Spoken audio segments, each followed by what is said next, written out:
I just heard, oh, wait. We're good? Okay.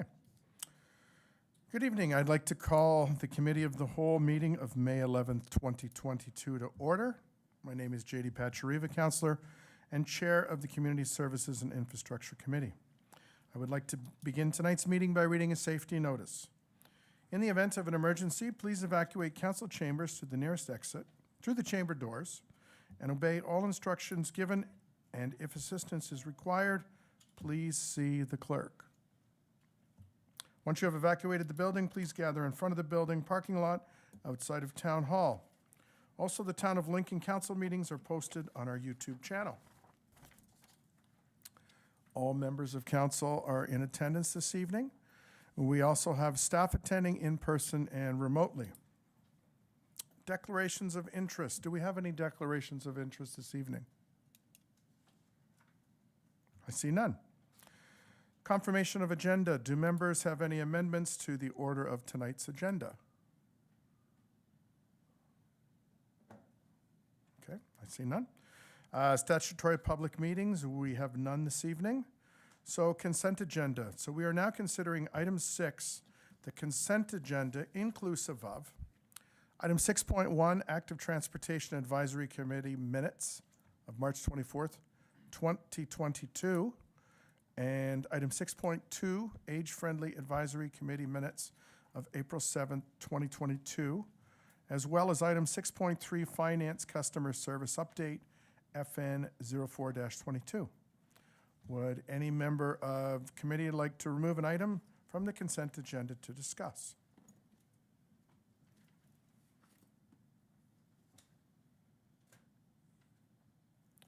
Councilor McPherson. Thank you, Mr. Chair, and I'd like to just pull the Finance Committee's report just to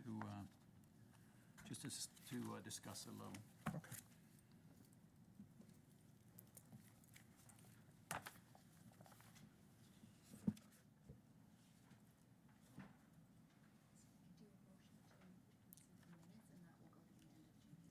Okay.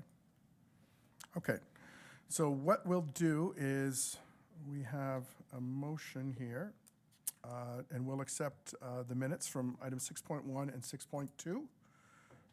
So need a mover for that. That's Councillor Regima. It is Councillor Regima. Okay. So I will now ask, I will now ask our Deputy Clerk to call out the vote. Thank you. I will now open the vote. Mr. Chairman, the volume is very low. Can't hear a thing. On everyone or just me? Go on. Can't hear a Okay. Hit it.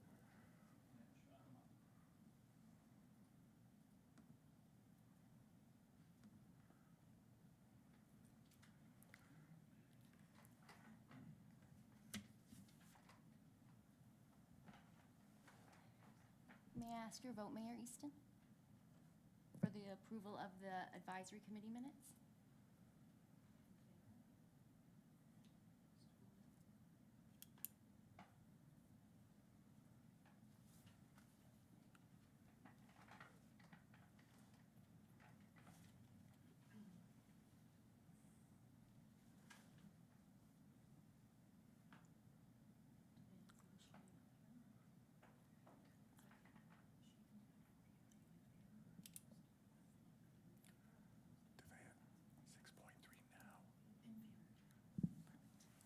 I'm going to close the vote, and that carries. And the report that was pulled from consent will fall under the general business and finance agenda at the end of that. Okay. Thank you very much.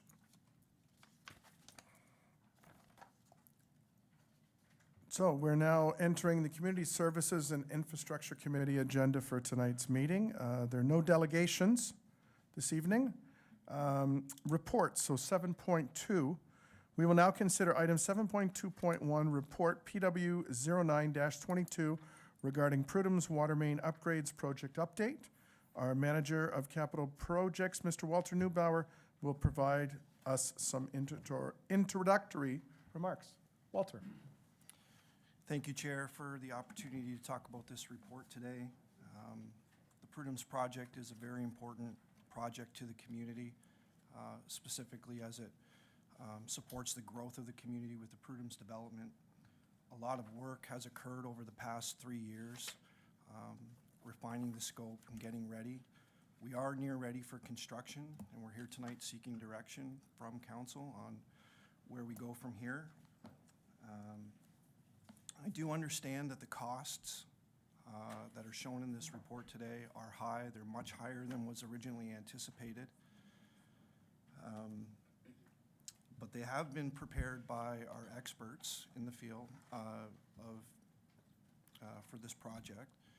And we feel that they are representative of the cost that is going to be to construct this project today.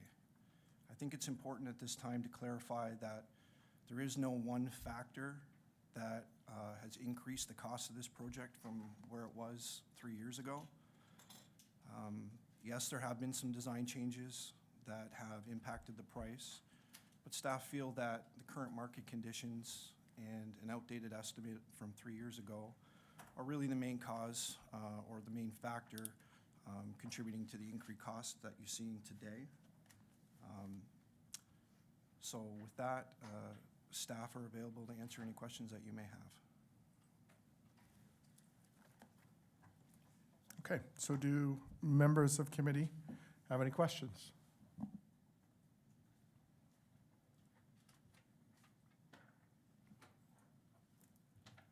Councilor Bernay.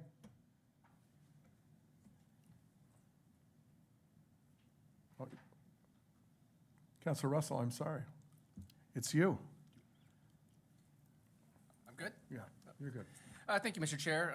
Through you, sorry, I'm just opening up the report on my computer. Just a quick question. I'm wondering if our Director of Finance can give us some insight into what the overall contribution of Prudhome's, and again, it's probably, I don't know if he has a general idea or not, what the overall DC contribution will be from that project. Any idea? Mr. Wagner? Through you, Chair Patrick, to Councilor Russell. Yeah, it's actually pretty much outlined in the report.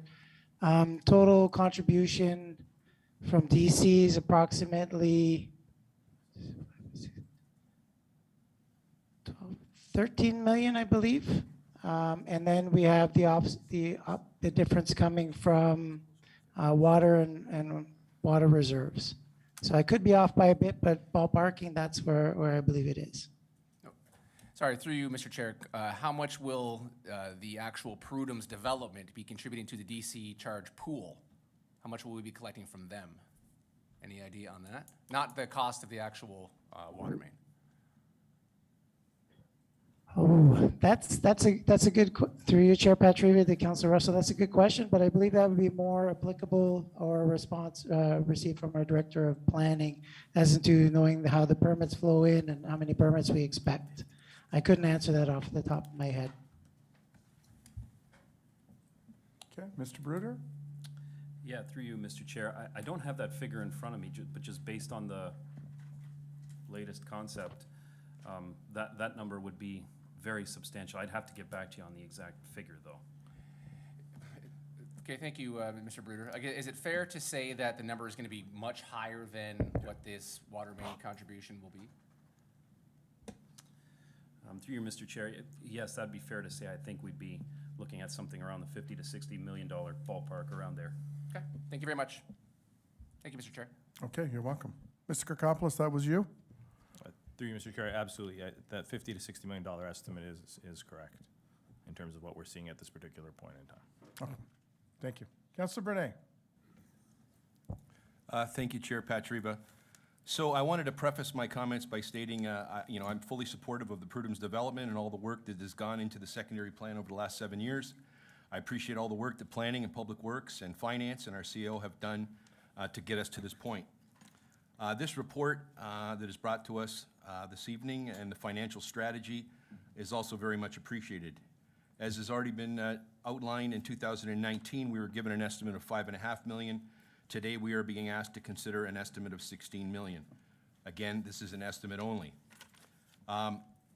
Going along with Councillor Russell's comments, Yes, we're going to have money coming in from DC charges. And, you know, the estimate, the numbers being that's given to us is 50, 60 million. But we have a lot of things to pay for down there, whether it's shoreline protection, whether it's build a park, whether it's buy fire trucks to get to 30-story buildings, or whatever height we determine.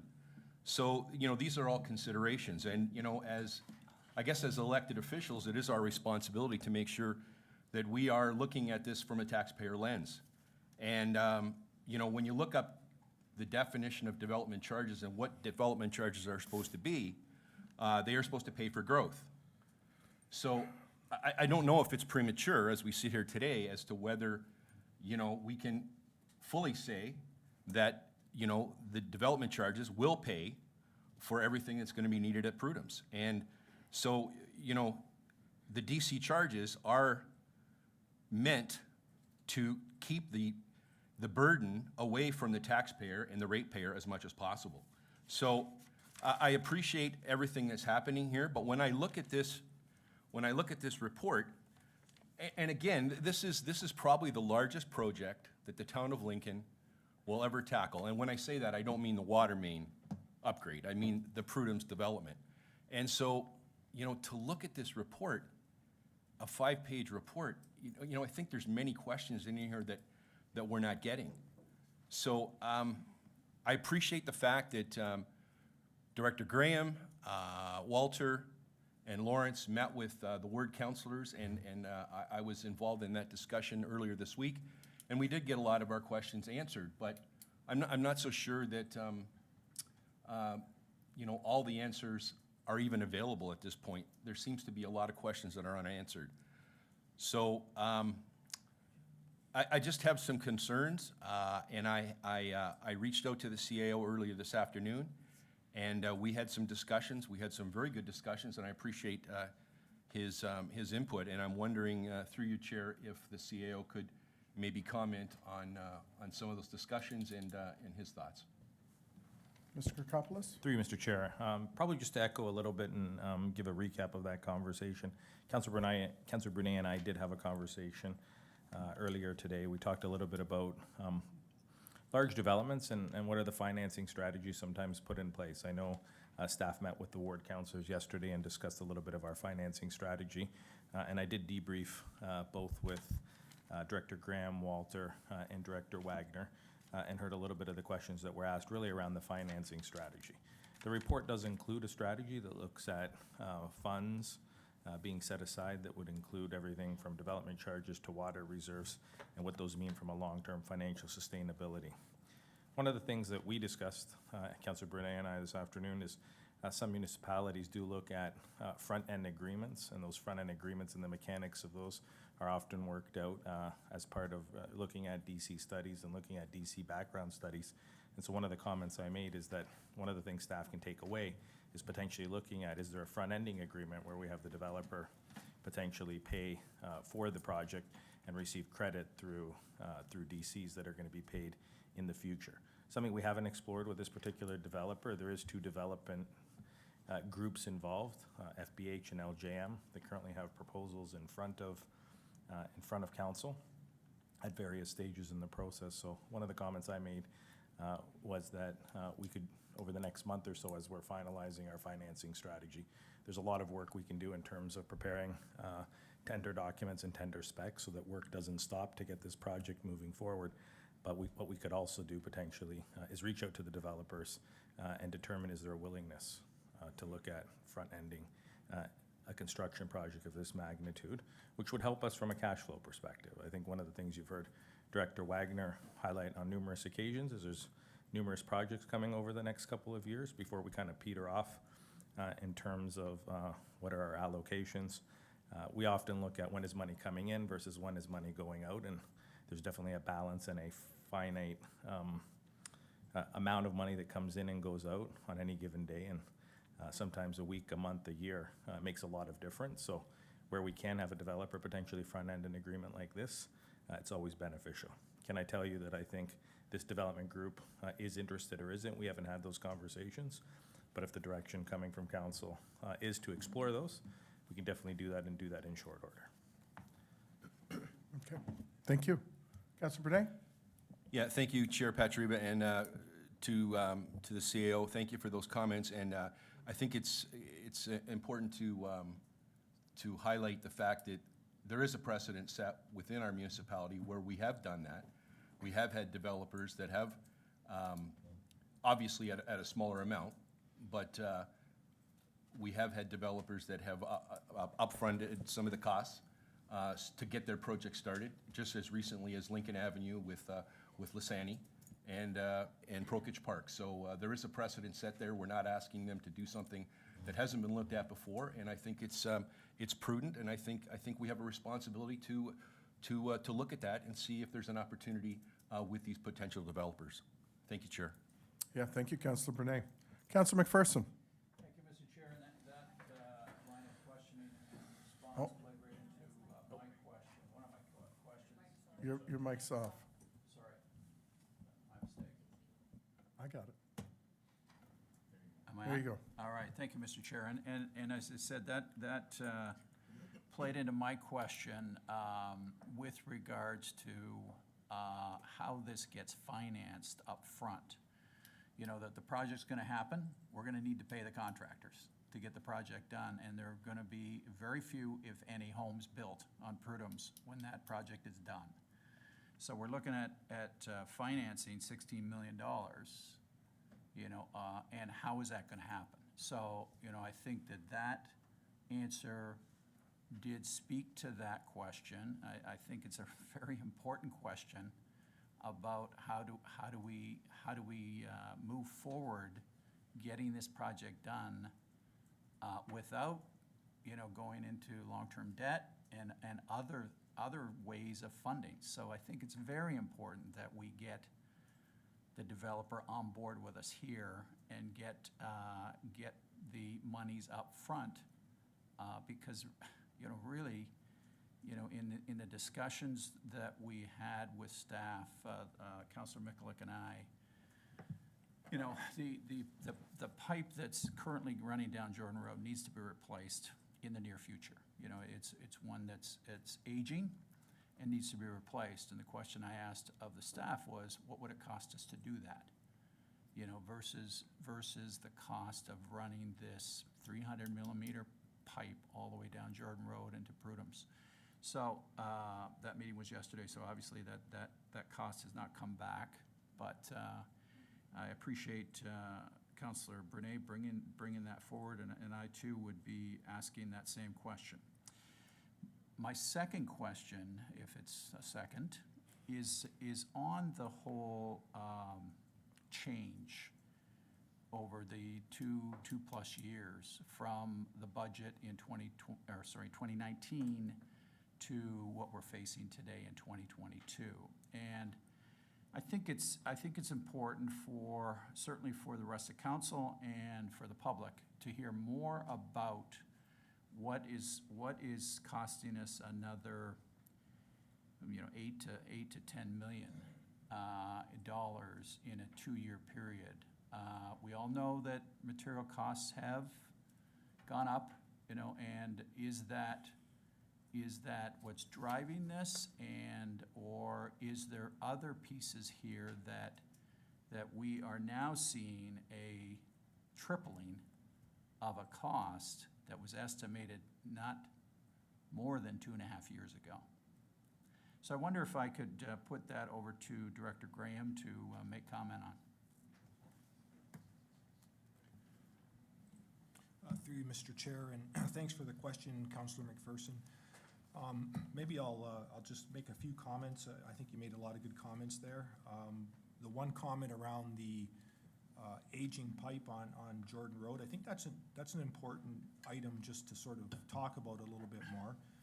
It is an older asbestos cement water main on Jordan Road, and it is nearing the end of its life cycle. So I think, you know, the town is going to have to replace that water main in the near future, whether there's growth or not. So I think just something else to keep in mind when we look at this project, there is an opportunity to replace that existing water main with a bigger water main. And when you look at the development charge funding, apportionment, the development charges will pay for most of that pipe, like 80% of it. So I think that is just something to keep in mind when we're talking about the costs, the future costs. And if we were to do this on our own, if it wasn't a growth-related project, it would still be very expensive. We would still be faced with all the complexities with this project, with going underneath the QEW and also along the service road under CN track. So it is a complicated, complex project, whether it's the town just replacing the old pipes for what we need, or the growth upgrade that we're all talking about. So I just wanted to kind of highlight that. To Councillor McPherson's question around the costs, I mean, I know Walter made a few comments at the beginning, but, you know, what we would say is, you know, the original estimate that we had in the 2018 development charge study and then carried that through into the 2020 budget is outdated. It is an outdated budget. It was based on, you know, information that was, we hadn't yet did a lot of consultation with other agencies, MTO, the CNR, because part of the process is once you get your designs in pretty good shape, then you have consultation, you collaborate with those agencies, because you have, the objective is you're trying to get a work permit, an approval permit. So when we worked with those agencies, there was some additional requirements that did come forward from those agencies that did add additional costs to the project along the way. They require the water main to be a lot deeper than was anticipated along the service road, North Service Road, so that's added some costs. But I think generally speaking, probably the biggest cost is the market cost in the industry that we are seeing today versus back then. And you know, we're seeing it right across other municipalities as well. It's just, that's the cost today to do this work. We've had our expert consultant do a market scan to provide this estimate that council's looking at tonight. Looked at, you know, the supply chain, pipe availability, et cetera. And that's the cost today to do that work. So I don't know, Walter, if you want to add any more to that, but that would be my comments on that. Yeah, sure. Thanks, Dave. Yeah, I would just echo what Director Graham is saying is that we are seeing in the market today to do construction is much more than we anticipated. You know, this cost estimate was put together 3 years ago when we looked at the numbers that were provided, and granted, there were some things that were not sorted out at that time, particularly consultation with external agencies, refining the scope based on what we hear from them. The costs are just substantially higher than what we would have ever estimated back at that time to construct a water main. The project is a lot more complex. Yes, you know, the water main is a little bit deeper on the service road in certain sections.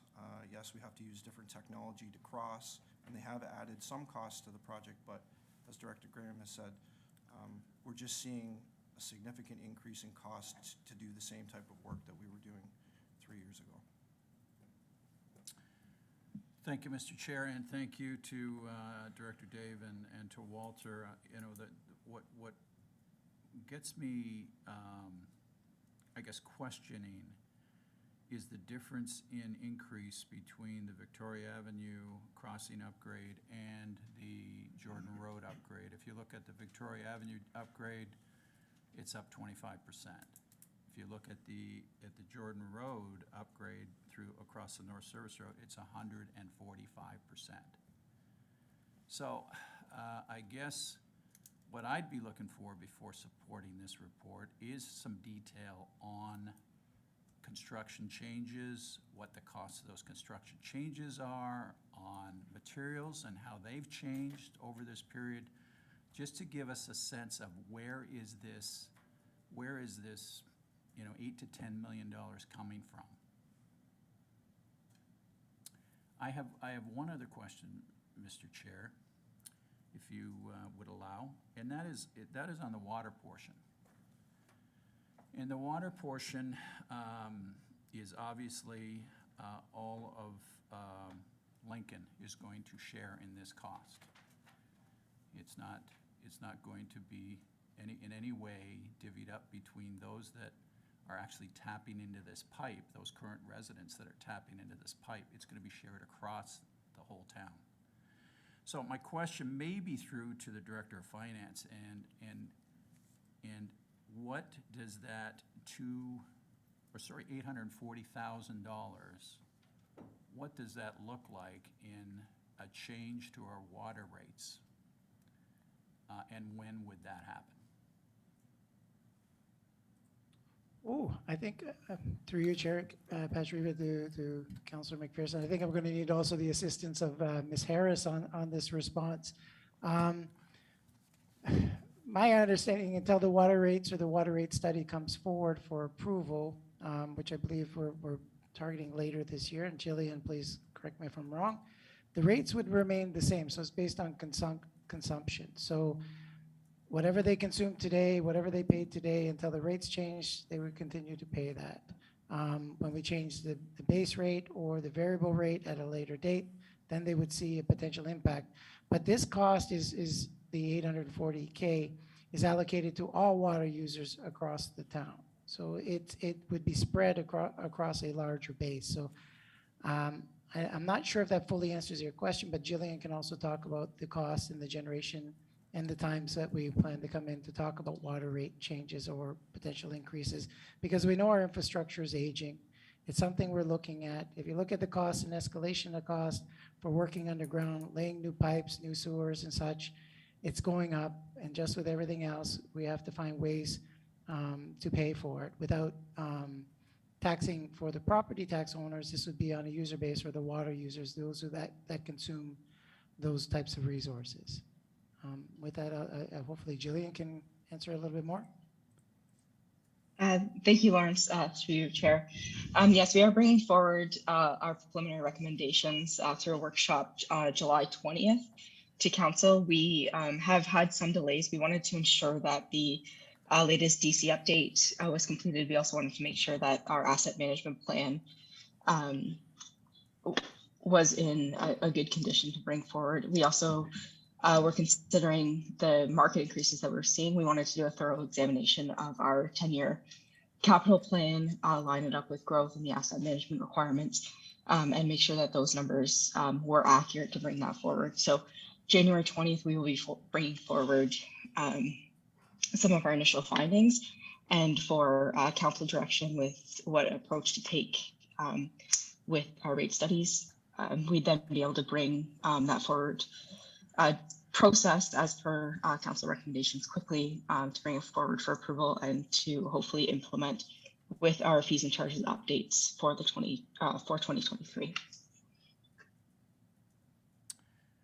Okay, thank you, Mr. Chair. So again, I think that there is more information that I would like to see, in the report about the questions that I brought up, just so that we have full knowledge of this expensive project and how it's going to be funded, how we're going to be impacting our current residents, and maybe there's also information that we need to know about the current pipeline and the current life cycle of that pipe. When do we think it needs to be done, and maybe an estimate of what that would cost us to compare. Thank you, Mr. Chair. Thank you, Councilor McPherson. Director Graham. Thank you, Mr. Chair, and thanks, Councilor McPherson, for your comments. I just wanted to provide a little more information on the one question you asked, because I thought it was a good one. Around the report where we talk about Victoria Avenue, and you notice that the cost hasn't increased as much for that Victoria Avenue portion. Just to give you a little bit of an explanation around that, and we can follow up with more detail as well. When that estimate was first put together, the estimate that we were looking at that point in time, or the construction methodology, was a more expensive method, micro tunneling, which is a more expensive way to do it, using a tunneling machine. And as we work through the final design work, and again, in collaboration with MTO, because the MTO do approve the final method, we did more geotechnical investigation, and based on more information, we were able to reduce that method to horizontal directional drilling across the QEW there, which the MTO were totally supportive. So that's why you're seeing that cost not to be as much of an increase in comparison to the prudence component, because the method of crossing the highway there is a cheaper method, if you will, than what was envisioned back in 2018. Okay. Thank you, Director Graham. Councillor Russell.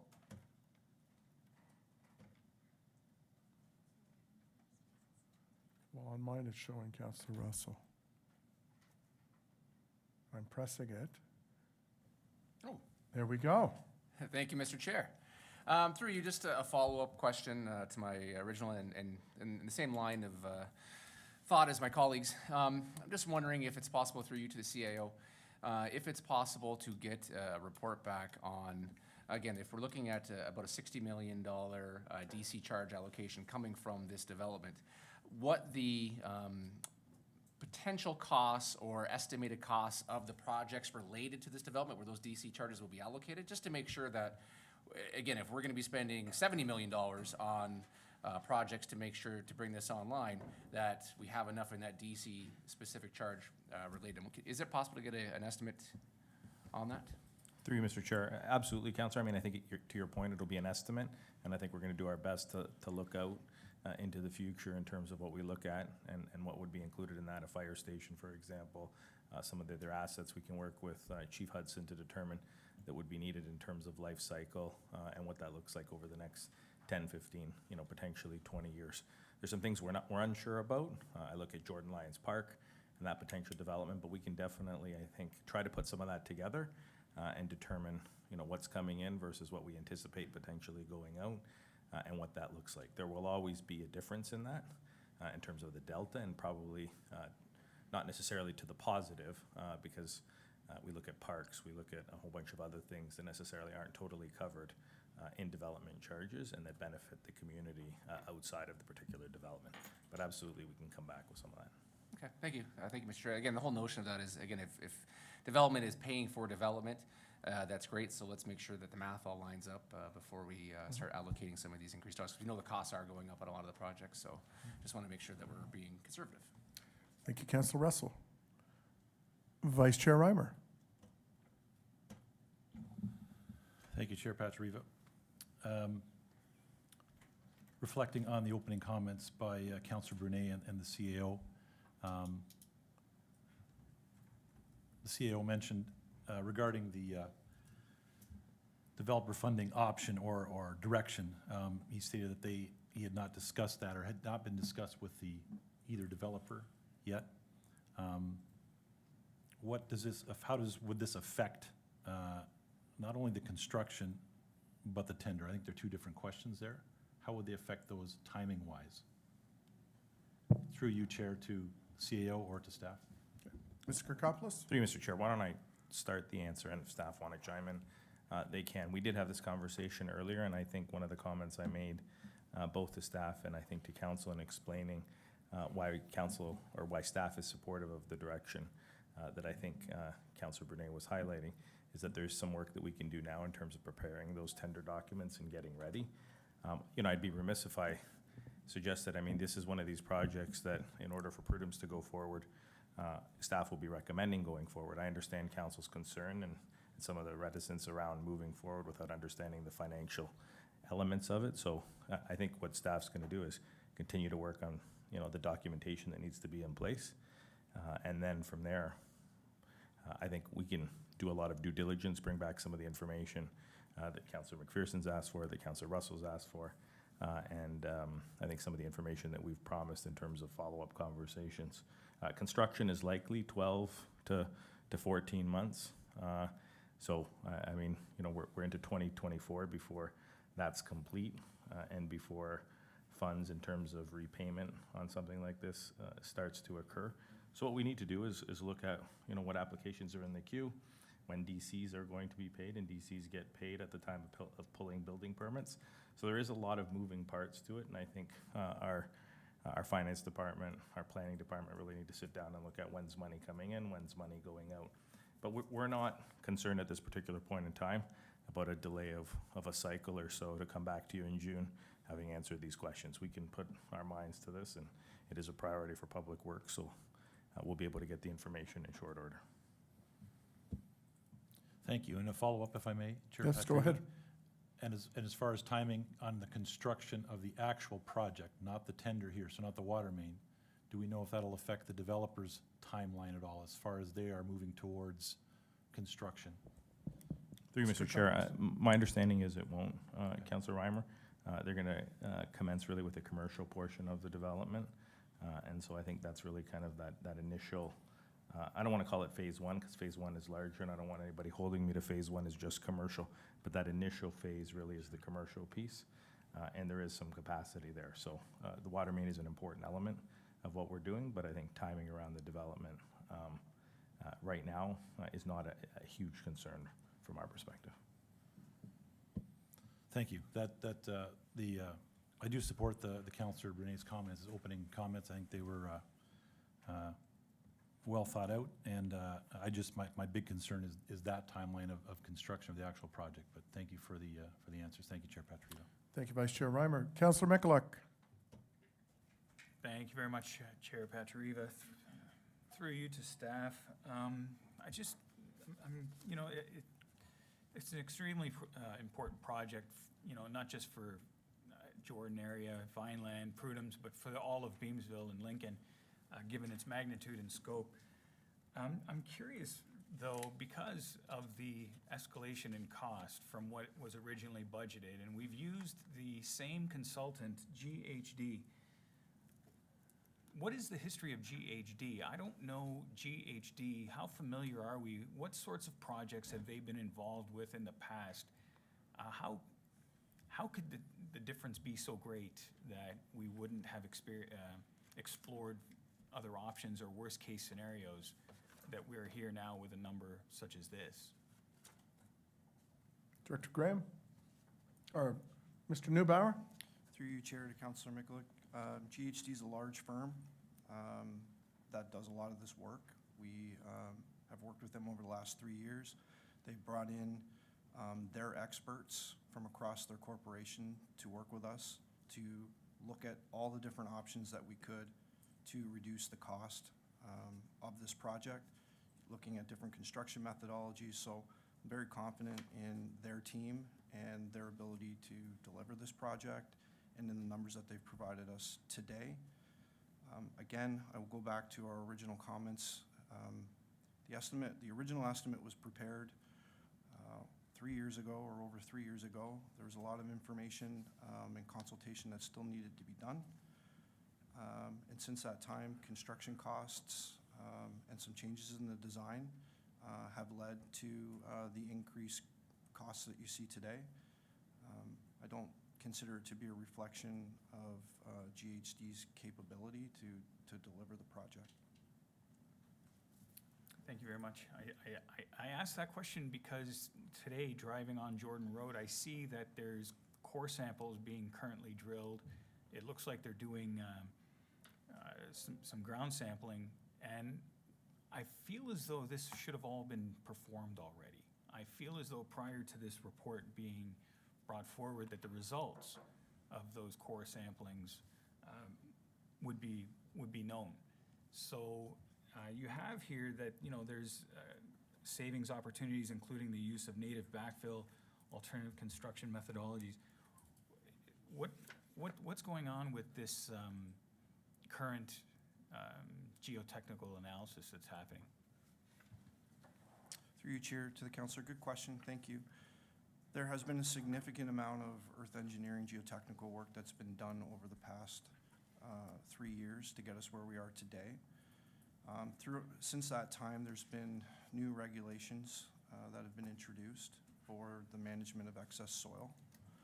And there is an increased requirement for testing to classify material for disposal. And so what is happening on the Jordan Road, specifically on Jordan Road, is the consultant has advised us that we need to go back and do some additional sampling of the soil to make sure that if soil does leave the site, that it's going to a suitable reuse site, whether that be a landfill or a farmer's field or a quarry. So there was a significant amount of geotechnical work that has led us to this design, and that's been completed. This is additional testing, more to inform our contracting community where the material, if it does leave the site, can go. Thank you very much. So there could be some cost savings to this depending on the results of those results of those core samples, you know, so the 13.5 million could potentially be lower if we're able to reuse the native soil. That's what I'm gathering from that response, so that's good to hear. The other question, if I may, Chair Patrick. Go ahead. The province, federal government, the region, everybody is seeking to us, ourselves as a municipality, to create growth, to find a way to, accommodate growth. Right now, from what I can see, it's basically, my understanding, the municipality of the town of Lincoln that is going to be funding all of this growth. Have we explored opportunities to receive provincial, federal, regional, any sorts of funding to provide, to accommodate or to facilitate this growth that has been expected of us? To finance. Finance, Mr. Wagner? Sorry, Chair Petriva, I don't believe to date we've sought those types of agreements or additional fundings from different levels of government. I will say, however, though, that because this is coming from the developers, it's not coming from the taxpayer per se, and the long-term benefit to the community writ at large is it increases the tax base, which spreads expenditures, which is something we should be striving for. So where the province and the feds, maybe trying to push growth, we actually get the long-term benefit out of the growth afterwards, because again, we have more taxpayers paying or carrying the cost of expenditures to support our infrastructure and our assets over a longer term. If we had less growth or static growth, as things age and as costs go up, we have no choice but to apply it against the existing base. In this regard, one hopes or one assumes that the additional people coming in, if they contribute $1 of, say, property tax or $1 of water, the amount of monies that they consume on a regular basis on the infrastructure to maintain for wear and breakdowns and other things is usually or should be far less than that. So the town actually gets some benefit from that. So I get your point in the sense that we should obviously at all times look for alternate sources of funding for any project, whether it's this or anything else we do in the town. But I don't think we have done so as yet. We can definitely take a look at that. But again, it comes down to the developers are contributing to this. The longer term benefit is a gain for the town based on growth. So I'm not sure if we will be able to be successful with a different level of funding from different levels of government. But that said, it doesn't mean we shouldn't try. Appreciate that. The concern I have is the possible cost burden to the current taxpayer living within Lincoln today or in the next 5 years. That is the concern that I have, that I don't want to see tax increases to fund this project or that sort of thing. So those are my comments Okay, at this thank time. you. Thank you, Councillor. Mr. Kirkopoulos. Through you, Mr. Chair, maybe, so just a couple of comments. The feds, so first of all, we're always looking at opportunities, and I think Director Wagner highlighted that. The feds in the province typically do preclude growth-related upgrades from a grants perspective, especially should they be funded from DCs. So there's definitely that element to it. I would also say, one of the things we're looking at, there's a number of things coming as it relates to I'm going to call it the Prudhome's precinct, whether it be a park, whether it be other amenities we're looking at in that particular area. whether it be Jordan Lions Park and the facilities there, all that have a development-related element to them. Those are also things we're going to be applying for. I guess I share that to say there's a plan.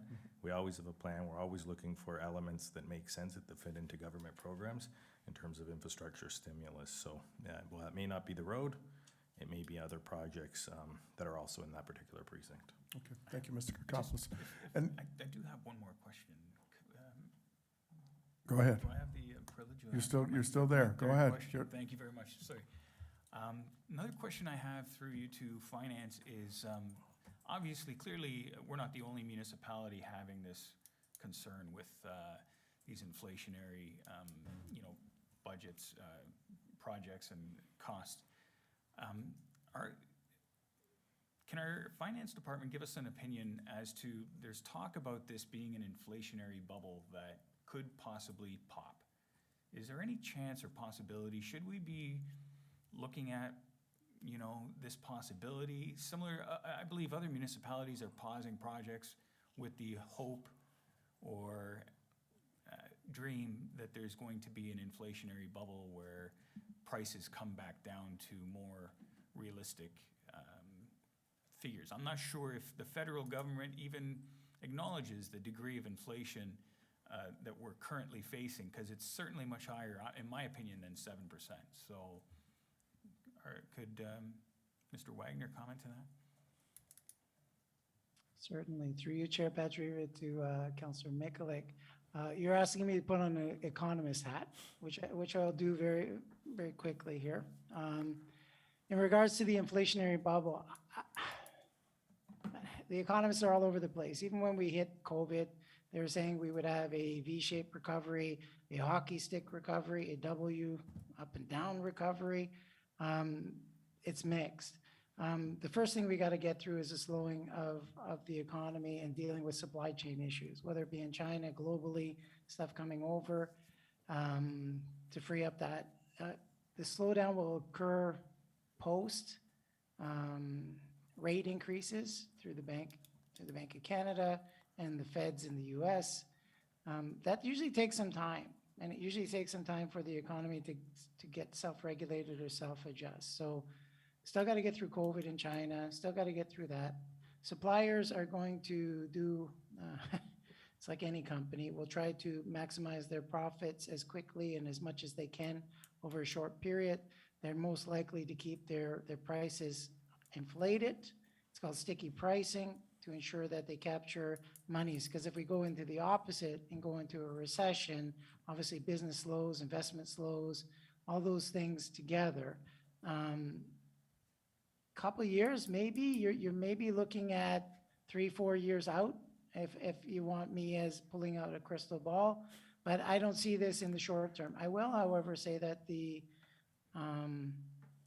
consultants on this file indicated that time delay on this, and it was over a period of time. They said that the prices they expect, based on their research as well, the prices for this project to go up as well. I think, and I'm sure Director Graham can correct me, but I believe they said it has the potential to go another 10% just on delays and timing. So even they don't see any kind of inflationary bubble or decrease. And if you look historically, going back to the 80s, when we had the higher rates and it went down, it was about a 2-year cycle. So a couple of years, Councillor, is my best guess. And I would be remiss to say I'm not a fully fledged economist, but that would be my best guess if you want to take a bet on that. And it's not happening any day soon. And I appreciate that response. Myself, I'm not an economist. I certainly hope, and I take your opinion more to heart than my own personal opinion. So I personally trust you with your financial knowledge and staying up to date with what's going on in world affairs. So thank you. Those are the questions I had. Thank you. Thank you, Councillor Mikulik. I was an economist many years ago, but so I kind of lean to Mr. Wagner's response, is that, and if he does get that crystal ball out, exactly, we'd be in a much better spot. But unfortunately, we don't have that. And just before I go to Councillor Brunet on the second time, I mean, this is not any different than what the private sector is facing. working with a couple of our businesses on Durham Road, looking to extend the water main a very, very short distance. They've been hit with astronomical increases. When they get the test bores done, there's another one that needs to be done in CN. And just the cost, Mr. Graham, too, of CN. The crew comes from Downsview. They drive here. If there's a train coming, traffic stops 15 minutes before and 15 minutes after. There's an hour break for lunch. So you maybe are only getting about 4 hours of work a day. So all of these things are adding, and the costs of the CN permits are again, crazy. So, there's a lot of, it's not just us facing this. I know Misery doesn't like company, but this is what they're facing as well. So I'm going to go to our CAO, and then, you're okay? Okay, Councilor Bernay? Thank you, Chair Patriba. So, appreciate the opportunity. So, I think it's all been good conversation. The CAO did make a comment that in some ways, this is all about money coming in and money coming out. I think he also, it might have been Director Wagner, but I think it was the CAO that also mentioned that, this project needs to be tendered. There's all the processes and getting the contract in place, and then construction is probably going to be somewhere between a year and 2 years. And so there's an uncertainty as to when these DC charges from the potential developers are going to hit our coffers. So I think, through you, Chair, I would like to have Mr. Wagner speak to our conversation that we had, when I say our, Councillor McPherson, Councillor McCulloch, and myself, the other day when we talked about, and he was very candid. I must say that Mr. Wagner was very candid.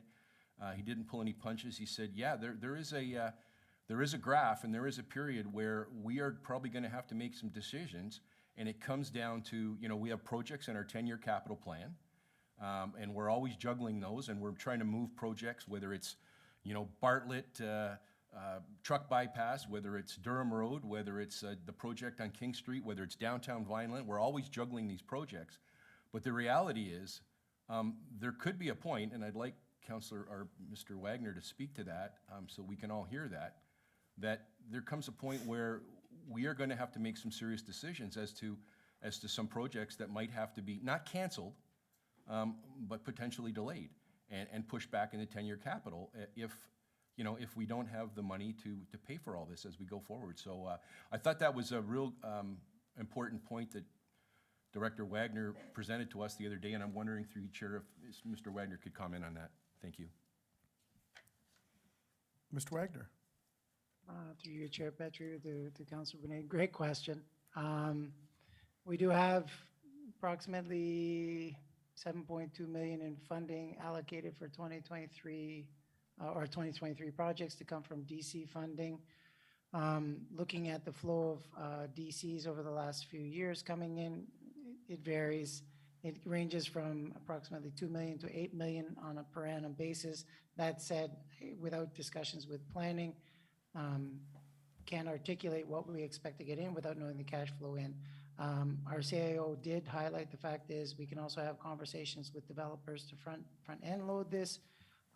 Collectively, I think when we look at all of these things, the cash flow in, creative solutions with our developers, maybe staging some of the projects, the timing of cash flows on this one being specific Prudhome's. We may have through the 2023 budget to delay a project or two, but that wouldn't be without consultation or discussion through the 2023 budget with all of council and presenting it there. I'm confident that we can probably find some creative solutions, but I'm not one to say that every angle or every aspect has been worked out at this point in time. I will say that in 2024, 2025, there's a precipitous drop in projects. So we have kind of a stabilizing, catching up phase where we can take our breath and catch up from there. So we're at a point where we need to consider all of these things, the inputs coming in, the inputs going out, the projects, the priorities, and obviously consideration to all the wards and all the projects that have been on the list, but that would be in consultation again with Public Works, with planning to kind of figure out all those pieces, and that hopefully would be something we would have a little bit better handle on in the, as Mike, our CAO, said, in the June or the next cycle meeting. And that's through you, Chair. That's great. Thank you, Director Wagner. And Chair, I've trying to kind of waited. I do have a motion that I had given to the clerk's department earlier today that I know they have to read out that hopefully we can bring to a vote.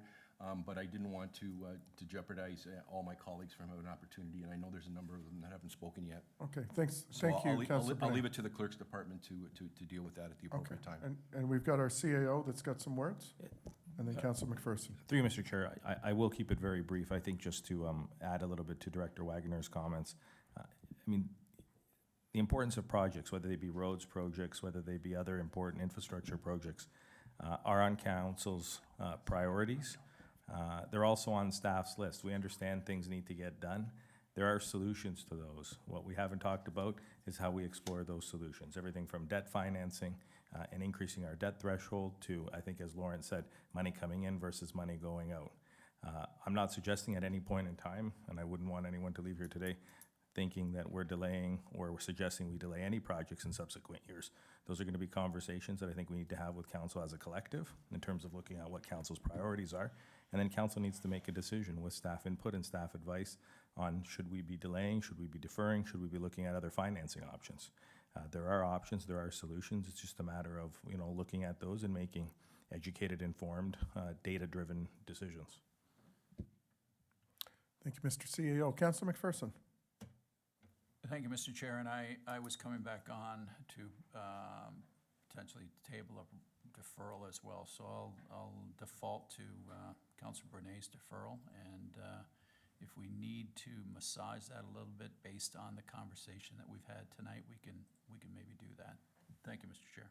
Okay, so I see there's no further discussion, so our deputy clerk has a motion moved by Councilor Bernay, correct? That is correct, and just so council is aware of what that motion is, when I open the vote, will see it on your screen, but to read it, that council directs staff to review the current financing strategy presented in report PW 0922 and evaluate front-end funding and financing options regarding costs associated to water main at Prudhoe site by engaging with the associated developers, FBH and LJM, and that staff report back to a future committee of the whole meeting in June 2022.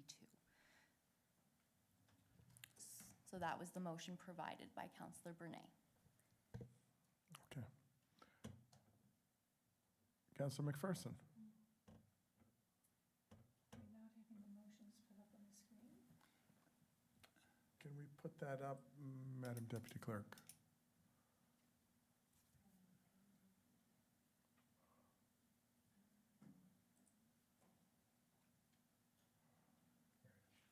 There we go. You Thank do you very not much. need to vote on this, just so you can see it on the screen. I'll open the vote when we're ready to do so, Okay, Chair. thank you. Councilor McPherson. So thank you, Mr. Chair, and good motion, and just some of the items that have been tabled here tonight, such as the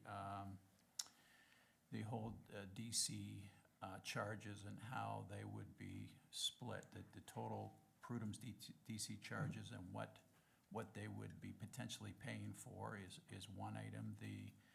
The whole water and wastewater reserve and the impact of that and how that plays out in potential additional charges across the town of Lincoln. And also, I think it's important that we have some detail on the change in costs and how that has happened. What exactly, with some detail about cost of materials, what they've gone up, if it's by linear foot or by whatever method we use. And then, of course, the change in constructions and construction process and how that has impacted the additional costs. So I don't know if we need to capture all of that or if that's just message to staff. How would you like to handle that, Mr. CAO? Through you, Mr. Chair, I mean, I know staff have made detailed notes of that, and we've been talking during the meeting about reporting back on that, so we can definitely take that as direction. It will be captured in terms of the minutes and the documentation that our clerks are taking. So I would say that, you know, the motion probably in its current form is appropriate. The rest will take as direction coming back. That's fair. You're good? Thank you. Yeah. Thank you, Councilor McPherson. Thank you, Mr. CAO. Councilor Brunet, Councilor Russell, you were here, but you're out. You're good? Okay. Deputy Clerk? If you're ready to open the vote, I will do so. I think so. Thank you, Chair. And it is open for voting now.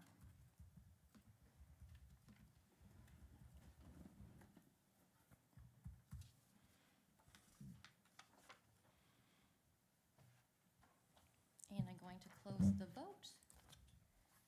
And that carries, Chair. Thank you very much, Devan. Thank you very much, committee. That was a very fulsome discussion, and look forward to that report coming back. So we will now consider item 7.2.2, Water and Stormwater Database and GIS Enhancement Project Award, report PW-10-22. Do members of committee have any questions with respect to this? Councilor McPherson. Thank you, Mr. Chair, and this is really a good news story. You know, when we have a project come in at pretty close to half of what we budgeted for it. So my question is, maybe through to Jillian, is the balance of that budget, does that go directly into or stay in water reserves or go into water reserves, or what happens to that piece of it? Through you, Mr. Chair, a portion of this project is funded through water reserves, and then the other portion is funded through levies. So this time I'd have to defer to Director Wagner to comment a bit further on that, but I believe that the remainder of it would be distributed based off of the percentage allocation back to the original reserves. Director Wagner? Your Chair, to Councilor Russell. Anything that's left over, remainder, like if it came from one funding pool or one funding source, like the water reserves would remain in because we only draw it out as needed. We earmark or encumber the funds allocated to the project, but if it's not spent, it stays in that reserve. If there's additional monies left over that come from, say, levies, depending on in-year expending and such, any excess or surplus would go back again to general rate stabilization reserves or other reserves within the town. So it stays within the town in the appropriate reserve, either from the funding source it was received from, or at the end of the year, based on where we stand, reallocate it back to another general reserve. Thank you, Mr. Chair. Thank you. Thank you, Councilor McPherson. Councilor Brunet. Thank you, Chair. Through you to Jillian. Jillian, I'm wondering if you could comment, you know, obviously I know through a number of consulting engineers who have been in the industry for many years that, you know, geographic information systems have been used for many, many years. These are not something that are new. They've been used for many, many years and can serve many, many tasks. From a municipality standpoint, is this something that we're just playing catch up on? Are other municipalities using this and now we're just catching up, or are we going to be a leader here in Niagara? Through you, Mr. Chair, it's a bit of a combination. A lot of the larger municipalities are definitely significantly ahead of us in their GIS platform. What a lot of municipalities, medium-sized and small and medium-sized municipalities are finding is that as they're going through the asset management plan right now and some of the other provincial changes that have happened with some of our licensing, that it's definitely time to get ahead of the game and get that solid handle on our databases and our GIS reference points. What we're hoping to do with this outline will definitely put us in line with our larger GTA counterparts. And we're likely a bit ahead by bringing it forward this year of some of our smaller medium municipalities. Yeah, that's great through you, Chair. I appreciate that, Jillian.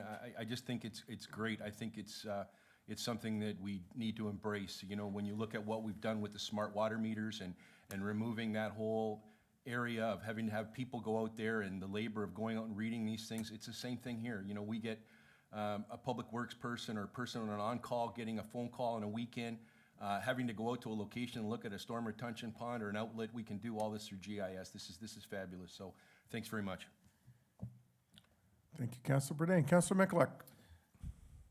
Thank you, Chair Patrieva, through you to Jillian. So it's great that, you know, that we're saving this money, as Councilor McPherson had mentioned. In your report, like, how did the other consulting firms fare in terms, there's no dollar amounts that they had submitted. How close were the bids? It was a closed bid, so the pricing was not made public. But the pricing that was obtained from the other two consultants were higher than the bid received. The GM Blue Plan has a pretty extensive team with experts in the industry that not only perform the work, but are also key drivers in teaching and setting standards for this as well. So there are a number of efficiencies that they do have, and we're realizing that cost, and part of why we are seeing this significant cost savings on the project. Terrific. No, I just, like, a lot of times in these tender results, we see the numbers, how the others fared in relation to the successful bidder. In this case, it was just ranking. And I just want to make sure that it's not too good to be true in terms of the true cost, and trust your staff and their knowledge in choosing the right successful bidder. Thank you. Thank you, Councilor Mikulak. So I see no further questions. I have a motion moved by Vice Chair Reimer to receive and file report PW 10-22 Water and Stormwater Database and GIS Enhancement Project Award, and the council approve GM Blue Plan Engineering Limited to be retained to provide engineering services in the amount of $130,642 to complete the Water and Stormwater Database and GIS Enhancement Project, and the council approve the mayor and clerk to sign and seal contract documents on behalf of the municipality. I will now ask our deputy clerk to register the vote. Thank you, Chair. And the vote is now open.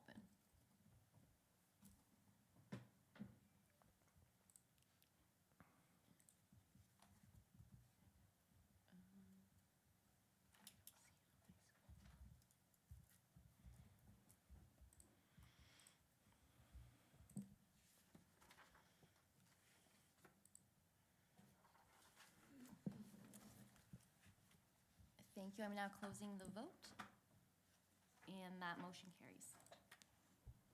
Thank you very much to Van. So we will now consider item 7.2.3, report PW 11-22, Lincoln Avenue Road Reconstruction Detailed Design Award. And this is a good news award for not only Councillor Bernay and myself, but Councillor Russell and Rinchema, as the dividing line between Ward 1 and 2 goes down the center line of Lincoln Avenue. So talked about this for a long time, and it's nice to see us moving forward on this, because we hear it at the door all the time. So any questions from committee? Councillor Rinchema. Thank you, Mr. Chair. On page 26 of the agenda package, page 2 of the report, it states that a detailed design was completed by AMEC for Lincoln Avenue between Oakwood Avenue and Green Lane in 2015. I remember that. It says this project, under this report, will update the previous design to current town standards. Can we, what town standards are referred to there?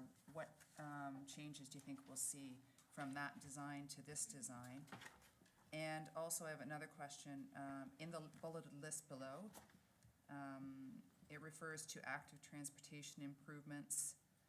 And I'm wondering, under that previous design to this current design, what kind of changes do you think we'll see to active transportation improvements along Lincoln Avenue?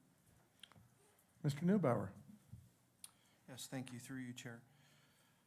The design was completed. The updates are really to include the higher expectations we have for our projects in terms of adding landscaping, improving our corridors with a complete streets approach, making sure that the geotechnical and the earth engineering is completed now to the current standards, and we're meeting the regulations. So it really is, in that particular section, just an update. I don't expect, given the constraints that we had to deal with the first time around, that there will be significant changes to the overall cross-section. The original design included a sidewalk. We will be looking to see if there may be an opportunity to include a multi-use trail to provide further connectivity to Green Lane, as we're looking to build a multi-use trail there as well as the expectation to provide traffic calming and other features within the corridor to improve safety. We'll be looking at the intersection of Lincoln Avenue and Green Lane to deal with the ongoing complaints we receive about rolling stops.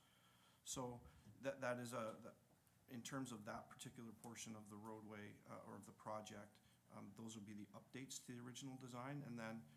But this design does include new work, which is improving or renewing the assets that are south of the original design up to King Street, looking at the sidewalks, the curbing, the roads, making sure that they're updated so we don't have to come back. It makes sense to do it all at once, as well as replacing some water main north of and improving the road north of Green Lane all the way to the South Service Road. So those would be the changes that we're looking to make. Okay, thank you. And Mr. Chair, another question to that? Go ahead. I think the design in 2015 had share the road for cycling. Do you think we still would recommend that for the entire strip of Lincoln Avenue? That's part of the update. Sorry, through you, Chair. That's part of the update that we're looking at, is to see how we can improve cycling infrastructure. Currently, it is share the road with wider lanes, but as I mentioned before, we'd be looking to maybe look at a multi-use trail, or how we could potentially add dedicated cycling facilities. The constraint would be utility, above-ground utilities at this point. So we need to take a careful look and try and balance all the needs of the corridor, but certainly active transportation is top priority. Okay, looking forward to that discussion. Thank you. Okay. Thank you, Councillor Jimmy. If you can remember back in 2015, 2016, we were just in the infancy of our Active Transportation Committee and developing the concepts of complete streets. And we got staff to buy into that. And a heck of a lot has changed since 2015. So look forward to that design coming forward with the multi-use trail possibility, the connectivity to the Green Lane Trail, which connects to Conkle Creek Trail, and continuing across. And we're going to look at these things holistically now rather than piecemeal. And they're all interconnectivity. So I like that we're taking the work that we initially done and improving upon it, because things have changed. And we, Active Transportation Committee 2 got that update on that book 18, Walter? Yeah, so a lot has changed there with intersections and connectivity, and those will all be incorporated in this new design. So it's going to be awesome. I'm really looking forward to it. So I see no further discussion. I have a motion moved by Councillor Russell to receive and file report PW 11-22 Lincoln Avenue Road Reconstruction Detailed Design Award for information And the council approves SEMA Canada Inc. to be retained to provide engineering services for $312,210 to complete the detailed design for the Lincoln Avenue Road Reconstruction Project. And the council approved the mayor and clerk to sign and seal contract documents on behalf of the municipality. I will now ask our deputy clerk to open the vote. And the vote is now open.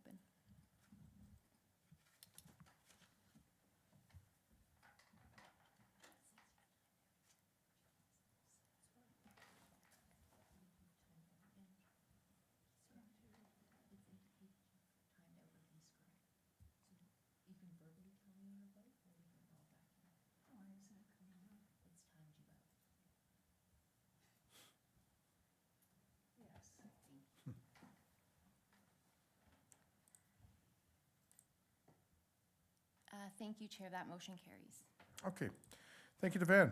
There being no additional reports to consider for the Community Services and Infrastructure Committee, we've now concluded that portion of tonight's agenda. We will now rotate and allow Councillor and Chair Tony Brunet to assume the chair at this point for Planning and Economic Development.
We are now at the Planning and Economic Development portion of the agenda. 8.1 delegations. There are no registered delegations this evening for the Planning and Economic Development Committee agenda. Item 8.3 reports. We are now considering item 8.2.1, the 2022 Niagara Benchlands Destination Development Grant Policy Report, AD-10-22. Do members of council have any questions?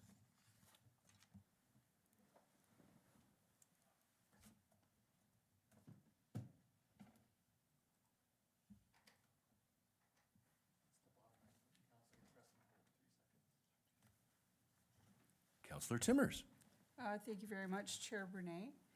Through to perhaps Director Wagner. I'm just wondering on where the funds for this grant are going to be coming from.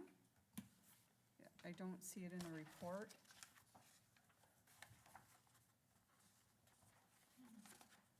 Through your chair, Brene, to Councillor Timmers, if you please give me a second, or I see Paul, Director of Economic Development, Of course. has his yes, hands sorry. up. So he might have an appropriate or a fulsome answer. Director Deanne, please go ahead.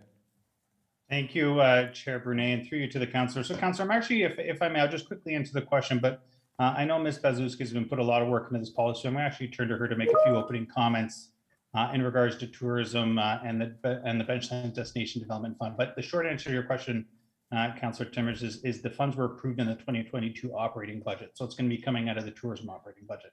But if I may, Chair, I'd like to turn it over to Ms. Bazewski. Absolutely. Brittany. Thank you, Chair Brunei. Through to you, Councillor Timmers.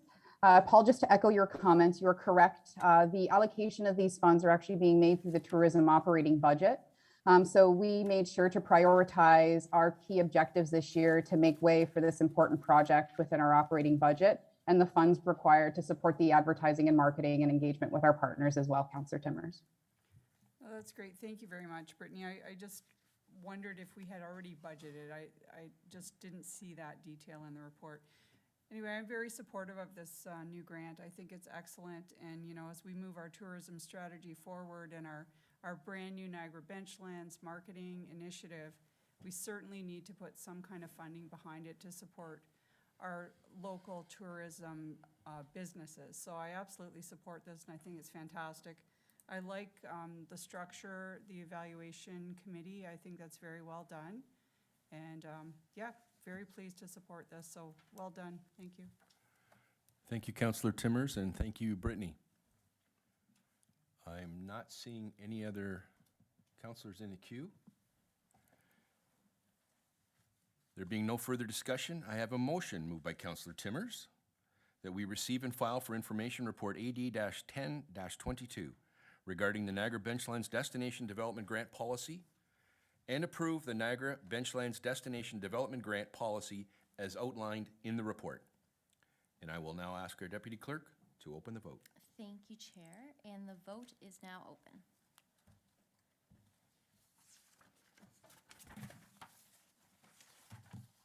And I'm going to close the vote, and that carries, Chair. Thank you, Devan. We will now consider item 8.2.2, Report PD 3022, the Ontario Street Visioning and Master Planning Project Update. Do members of council have any questions?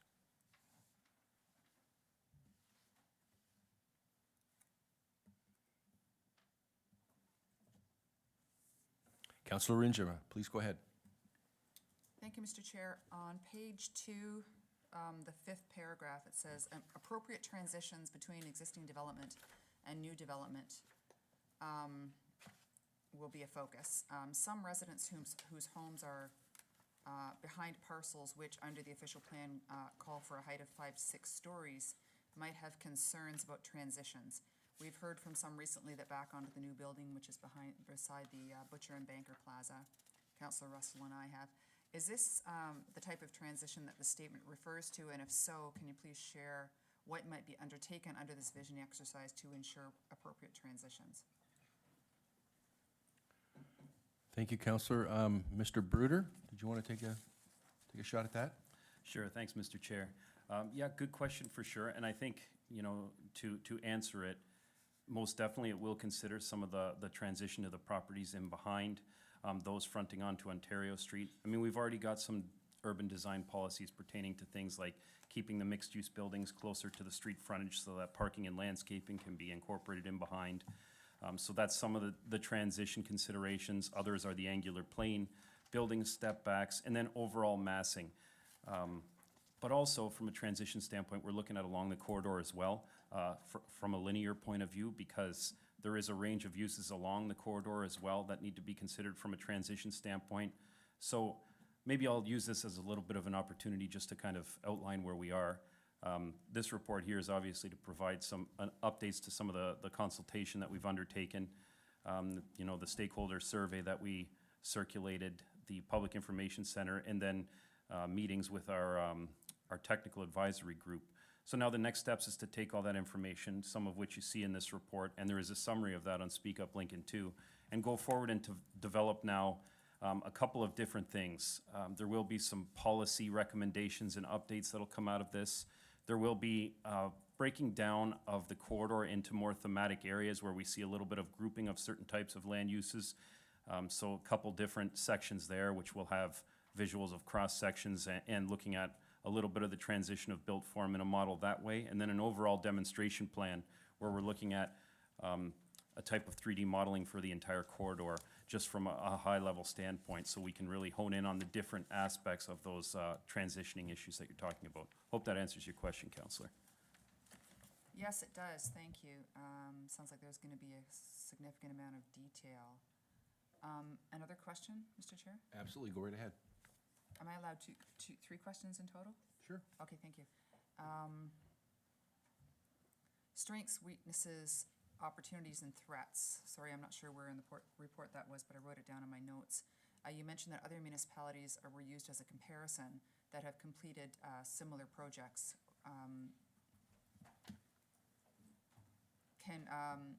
What are some examples of that?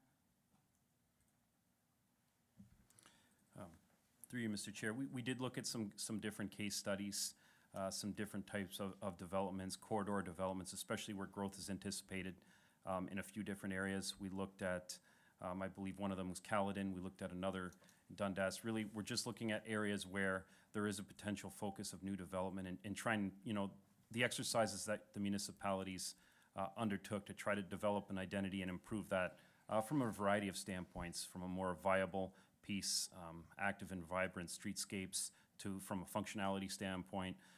Earlier in this meeting, there was talk about complete streets policies and things of that nature.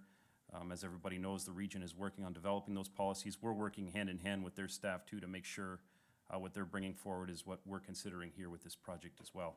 So looking at all these ingredients and also looking at how other municipalities kind of took similar ingredients and incorporated them into their locations that they looked at in detail. Okay, thank you. And then one final question, Mr. Chair, thank you. Healthy and vibrant public realms. There's those center plantings along Ontario Street. Has there been consideration planting some sort of trees on there? Is there enough, do we know? Is there enough room? Through you, Mr. Chair, yeah, absolutely, Councillor. As a matter of fact, that was one of the things that we heard quite a bit of, just general streetscape improvements. People want trees planted, they want more canopy coverage. So as part of this modeling exercise and some of the visuals you'll see, we'll be reviewing where there's space for those, and yeah, we would be recommending some landscaping, some tree plantings and whatnot, so, yeah. And that would be, so in the center? Sorry, what are those called in the center along Ontario Street where the plantings? Pardon? Medians. So it's possible that there could be room in there for trees. I think it's possible, but again, we'd have to, go through that exercise of kind of finalizing those visuals and seeing if we can make it work. But yes, I think so, in certain areas. Okay, thank you.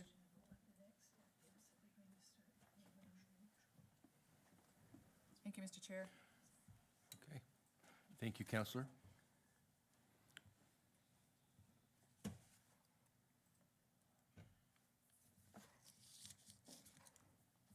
I'm pushing and holding.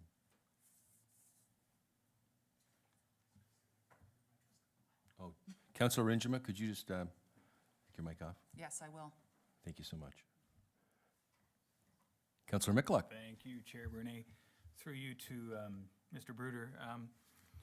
During COVID, public engagement has been challenging with Zoom calls. How confident are you? How do you feel about the public engagement that we had through Speak Up Lincoln, through the Zoom calls, through the surveys? Are you confident that the data that we receive from the people living in that area is a true snapshot of the overall general thoughts of the community?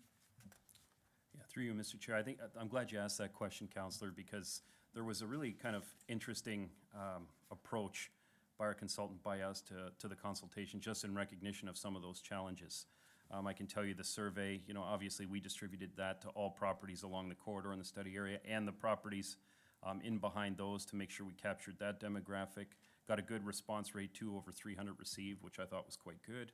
But the interesting things, and I think, some of you were participants in those public meetings, was we had a very interactive sessions in our public information centers.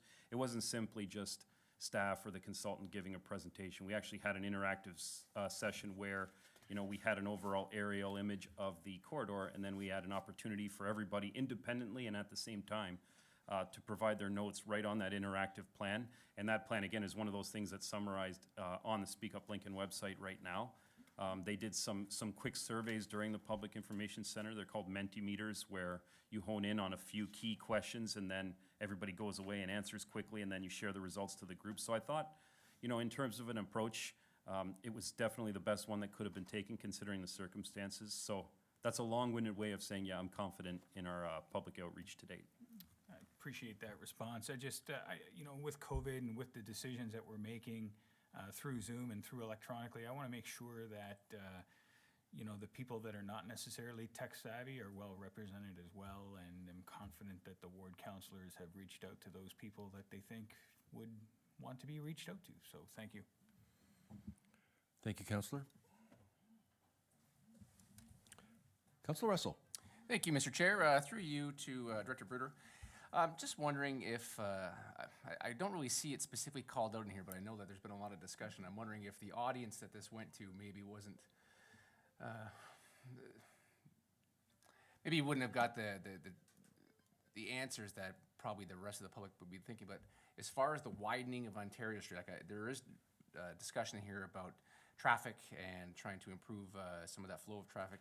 Is there any thoughts on that widening of Ontario Street? And as we are now starting to see some of those builds go closer to the street, do we really have a whole lot of laneway to make that happen if it is going to be in the works? Yeah, through you, Mr. Chair, another great question, Councillor. And just of note is, as part of that Complete Streets approach by the region, we've been working with their transportation and urban design staff. We've recently seen some cross-sections that we can be moving forward with that actually are the result of the Complete Streets project that's being undertaken. Although not finalized yet, we have a good idea of what can be accommodated and where. You're right, there's certain areas on Ontario Street that are a little bit more constrained, but there's also areas too where some widenings can be accommodated. That's something that we are seeking further clarification just in working along with the region, their transportation group, to kind of come up with a plan as to exactly where and which cross-section can be attributed to which area, because there's different typologies even within a road such as Ontario Street too. So that's more to come on that soon, but we are working on that with the region as we speak. Okay, thank you, Director Bruder, and through you, Mr. Chair, just a quick comment on that. Again, I know that that's something that we've heard from a number of residents about the flow of traffic on Ontario and on Green Lane.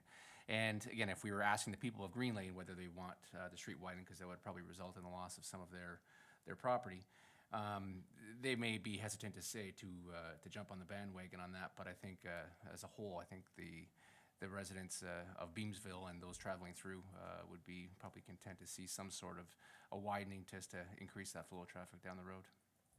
Thank you. Thank you, Councillor Russell. I don't see anyone else in the queue. I would just ask Mr. Bruder, great report. Great to see we had the engagement and everything through Speak Up Lincoln and our newsletters. I think anyone that attended the charrettes found them very, very helpful and very informative.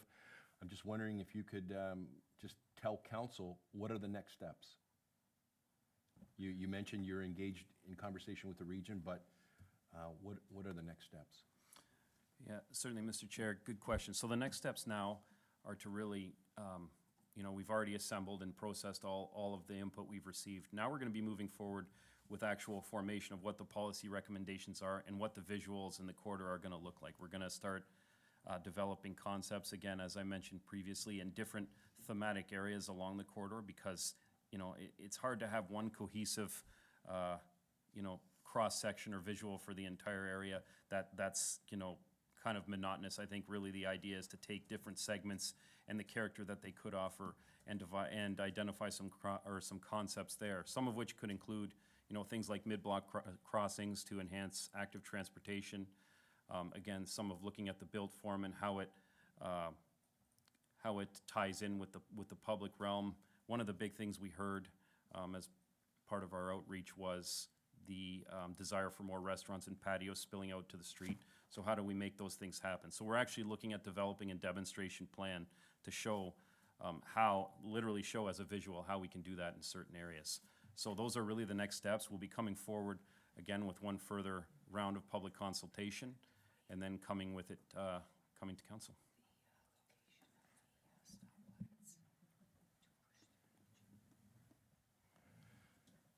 Thank you, Director Bruder. Just one additional question. You know, over the last 2 terms of council, going back to 2014, we've been engaged with the region and a number of other partners, whether it be the school board, whether it be the school bus lines, school principals. Will this visioning include all the intersections along Ontario Street, whether it be at Friesen, at Drake Survey, et cetera, et cetera? Yeah, that's correct, Mr. Chair. We'll be looking at all of those. Great. Thank you very much. So there being no further discussion, I have a motion moved by Councillor Russell to receive report PD-30-22 that provides an update regarding the Ontario Street Visioning and Streetscape Master Plan Project, including input received to date. And I will now ask our Deputy Clerk to open the vote. Thank you, Chair, and that is open for voting.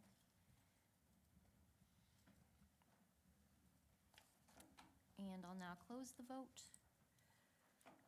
And that motion carries. Thank you, Chair. Thank you, Devan. There being no additional reports to consider for the Planning and Economic Development Committee agenda, we have now concluded the Planning and Economic Development agenda, and we will now rotate and allow Councillor and Chair Adam Russell to assume the chair at this time for the General Business and Finance Committee agenda.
All right, welcome to the General Business and Finance Committee meeting.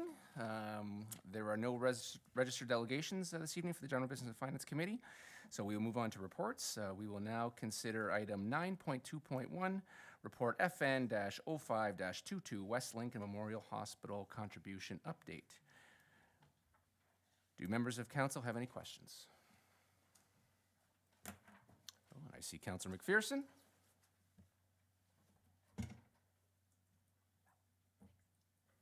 Thank you, Mr. Chair, and through you to Director Lawrence. In this report, reading through it and through the various options, my question is, we are anticipating a fairly significant growth in our number of residents over, I don't know, the next 10 years, let's say. And I'm wondering if we are, in our options, taking into account those new residents, and that we are not, leaning heavily on our current residents, to pay the bill, and then for our new residents to enjoy the luxury of a brand-new hospital. So I got to tell you, I couldn't see it in there. It's probably in there, but I wonder if you could speak to that we're going to spread the wealth, so to speak, and we're going to have, a equal burden, if you will, on those residents that are moving into our town over the next 10 years? Through you, Chair Russell, to Councillor McPherson. This is a 30-year debenture. So it'll be on the property tax bill as a separate line item, which I suggest because it's transparent, people know what the cost is. It'll be applied to all taxpayers. So if we have 100 residents today and we have 1,000 going forward, the amount of the annual repayment or debt repayment will be split over a larger population. What you're talking about is for the next year or two as we gross it up. Obviously, people that aren't here won't be carrying any of the weight, but once they join the community and they receive their property tax bill based on their assessed value, based on the total dollar amount, it'll be allocated apportionate or proportionally against the new people joining the community who will share or have I don't know if it's a benefit to go to a hospital, but have the ability to go to a hospital when needed in case of emergency. So it will factor that in because what happens is it's a fixed amount that we pay back to debenture, and then if there's more people to divide that cost up against or towards, it just gets split up that way. So I understand through you, Mr. Chair. So the amount of payment of that $8 million, let's call it, over the next 2 to 3 years when the hospital is going to be finished, what portion of that $8 million will we be paying by 2025? Through you, Chair Russell, to Councillor McPherson. If you look on page seven, the total debt repayment required for that, assuming we go with the one-time increase up to the 270 in 2023, the debt payment would be 4.5 million. That'll be allocated over the 30-year cycle. So the only thing that the new residents won't have to contribute to is any monies we've accumulated in savings or reserves to fund the hospital. Okay, so okay, you're helping me understand. So basically, we're looking at collecting another $1.5 million to $2 million over the next couple of years, and then the balance will be paid out over 30 years. Is that fair? Through you, Chair Russell, to Councilor McPherson, yes, that's totally fair. So if you increase in 2023, remember we're already putting a portion in this year of 75. The year before was 40K. If we go up to 270 in 2023, it's 2023, 2024, 2025, and at that point in time, we know what our debt obligation is, and obviously it's still subject to the borrowing rates at the time.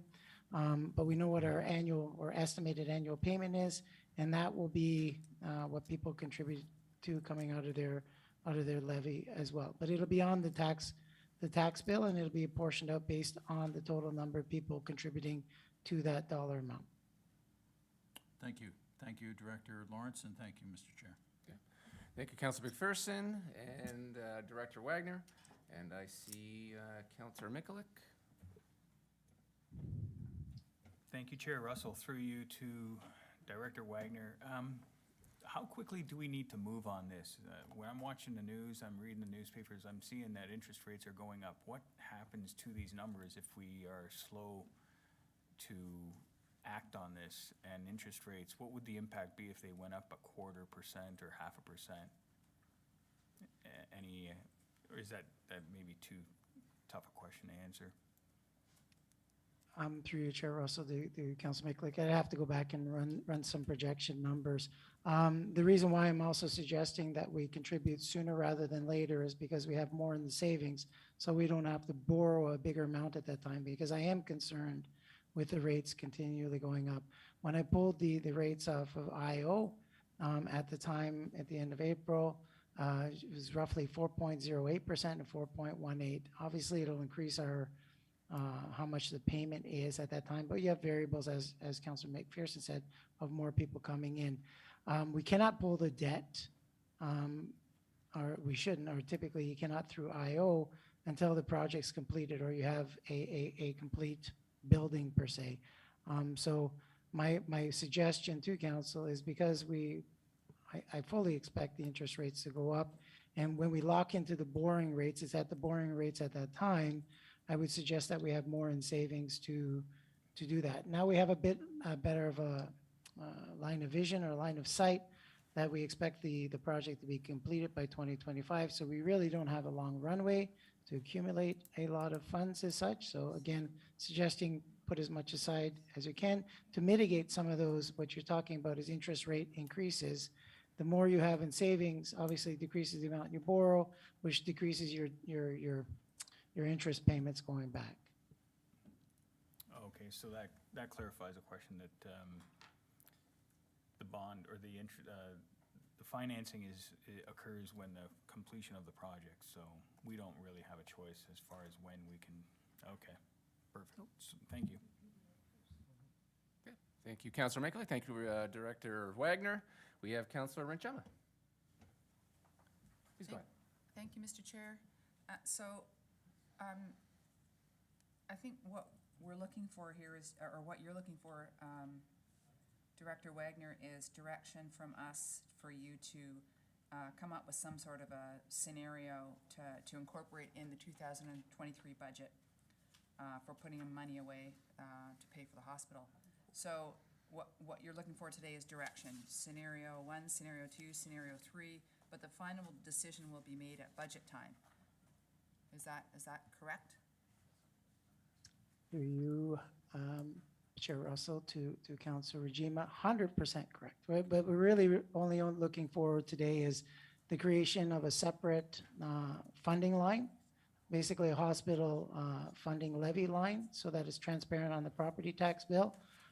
Through the budget process, I will insert, I'll also include the business case, but I will propose at that time the one-time increase, but then it's up to council to decide whether or not they still want to maintain a one-time increase, obviously in consideration with all the other budget requests at the time, how much the total levy impact would be. We do have other options. You can keep the contribution flat at 75. You do have a gradual increase, but again, each one of these creates a different nuance or different impact on the resident. So at this time, it's simply direction to create a special hospital levy line. That's a separate line on our property tax bill, because I don't want to have this money lose or lost in our general tax levy. I think it's important for taxpayers to know how long this debt is and how long it's going to be. It's kind of like the provincial when they had the debt retirement for Hydro One. Same kind of concept. I'd like to actually get council's approval to create a separate levy line, and then through the budget, I will propose the 270 as part of the overall budget request, and council at that time can determine option 1, 2, or 3. Okay, that helps quite a bit. Thank you. Thank you, Mr. Chair. Thank you, Councillor Gemma, and we now have Councillor Pachariva. Thank you, Chair Russell. Yep, and I agree 100% with this. I think this is the way to go. You know, back in 2002, they didn't do that. So having come on council the following year, there wasn't any special notation. So there was always a thought that council would continue this line. So I think we've learned from what we've done in the past. It's prudent, it's open, it's transparent, and after the funds are collected, there will be no continuance. There's a start date and a finish date, and we'll contribute it, and I don't see it as a burden of contribution. I see it as an opportunity. So, thank you. Thank you, Councillor Pachariva. So does anybody require the motion to be read before we move forward? I know we're going to read it anyway, but just wondering. No? Okay, well, if there be no further discussion, I have a motion moved by Councillor Brunet to receive and file for information report FN 0522 regarding the update of the West Lincoln Memorial Hospital funding and direct staff in the 2023 budget to create a special time-limited hospital tax levy to fund the town of Lincoln's financial contribution. I will now ask our Deputy Clerk to open the vote. Deputy Clerk? Thank you, Chair, and the vote is now open.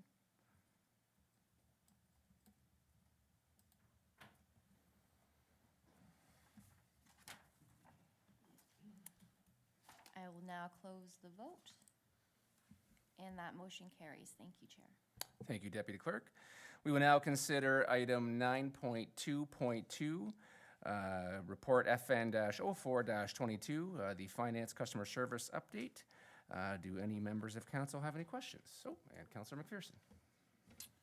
Please go ahead. Mr. Chair, and no questions, but I didn't want this report to slip through without any comments. And, you know, when we got together back at the start of the last term, the previous term, you know, we identified customer service, improvements in customer service as a key initiative, a key target for us and for the staff. And to see this report and just the improvement over what appears to be a very short period of time is simply outstanding. And to those that are watching, it really, the report speaks to response times for our finance department, and of course, one of the things that comes out of our finance department or goes to our finance department is property taxes. And so to take, and we don't, and in talking to Lawrence, we really did not have a good way of tracking the response time prior to the Zendesk coming into play. And we see in the report that, you know, since Zendesk has come in, we've gone from tracking at 39.4 hours, which is roughly 5 working days for first resolution, and full resolution at 6 working days, to just under 10 hours for first resolution, which is just a little over a day, and then 23, just about 24 hours for full resolution. And I think that's probably going to continue to improve. So kudos to the whole team over at Finance for not only responding, or making the change to take on some technology to improve and to be more efficient. Also, we do know that we're a growing community and that there are more property tax bills coming in, and to do this without additional staff is another, win. So I just wanted to make that comment and not have that get through without, acknowledging that, improvements in our customer service like this are just outstanding. Thank you, Mr. Chair. Thank you, Councillor McPherson, and those are good points. And again, thanks to our staff for implementing this and bringing it forward. I see no other questions from council. Nope. We will now receive and file for information report FN-04-22, the Finance Customer Service Update. I will now ask our Deputy Clerk to open the vote.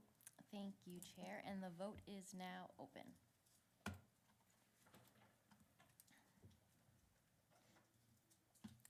And with that, I'll be closing the vote. And that carries, Chair. Thank you. Thank you, Deputy Clerk. We will now move on to confidential items, which we have no confidential items this evening, so I will open it up for committee remarks. Do any members of committee have any remarks they'd like to make? Seeing none, there being no further business, I call this meeting adjourned at 7:56 p.m.